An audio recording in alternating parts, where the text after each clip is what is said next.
Bonsoir. Pouvez-vous tout d'abord nous rappeler le rôle du Haut Commissariat à la protection des droits, des libertés et à la médiation? Le rôle du Haut Commissariat est, de manière générale, de contribuer au respect de l'état de droit en principauté. D'abord en jouant un rôle de médiateur entre les administrés et les personnes à Monaco qui pourraient avoir des difficultés dans le cadre de procédures administratives.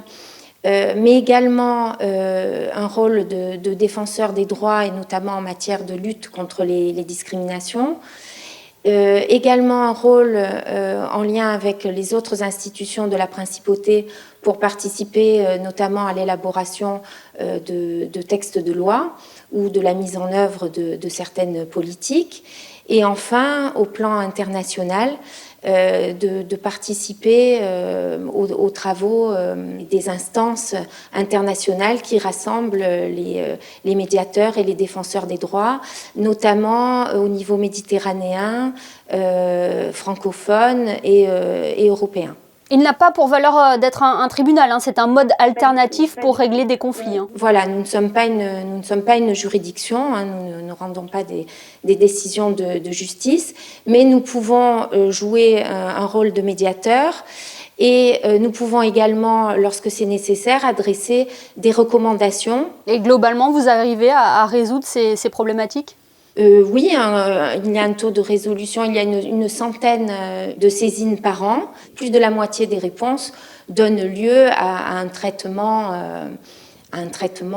complet et on peut dire que la totalité des réponses, des saisines donne lieu à au moins une information de la personne sur la façon de résoudre sa difficulté. Et le nombre de difficultés qui ne sont pas du tout résolues au total est très faible. Et il y a des domaines prépondérants dans les saisines ? Oui, il y a certains domaines qui sont fréquents. Alors les plus fréquents sont l'emploi, le logement, le séjour, mais il y a aussi des saisines en matière de santé ou de détention. Voilà. Il n'y a aucun domaine qui est écrasant par rapport aux autres. Tout le monde peut avoir recours au commissariat ? Tout le monde peut avoir recours. Alors nous sommes incompétents dans le cas où une procédure judiciaire est en cours dans l'affaire concernée, ou bien si ça concerne des questions de fonctionnaires ou d'agents publics employés par l'État. Dans ce cas-là, il existe des procédures autres au sein de l'administration. Voilà. Et aujourd'hui, Marina Cessac, quel est votre objectif, vos ambitions en tant que haut-commissaire ?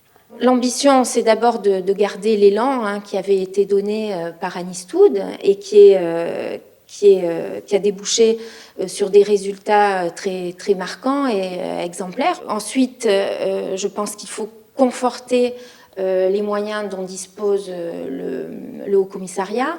Et puis, la troisième chose, ça serait de favoriser l'émergence de synergies entre notre institution et les autres institutions et la société civile de la principauté, d'autant que nous constatons que les objectifs poursuivis in fine sont fréquemment les mêmes, mais le but poursuivi est toujours de satisfaire les administrés, les résidents et le tout au bénéfice de l'intérêt général de la principauté. Oui, j'imagine que votre expérience et votre riche carrière, dont notamment celle à la Cour supérieure d'arbitrage des conflits collectifs du travail, va sûrement vous servir pour vos nouvelles responsabilités. Merci infiniment, Marina Cessac, d'avoir été avec nous ce soir. Merci beaucoup.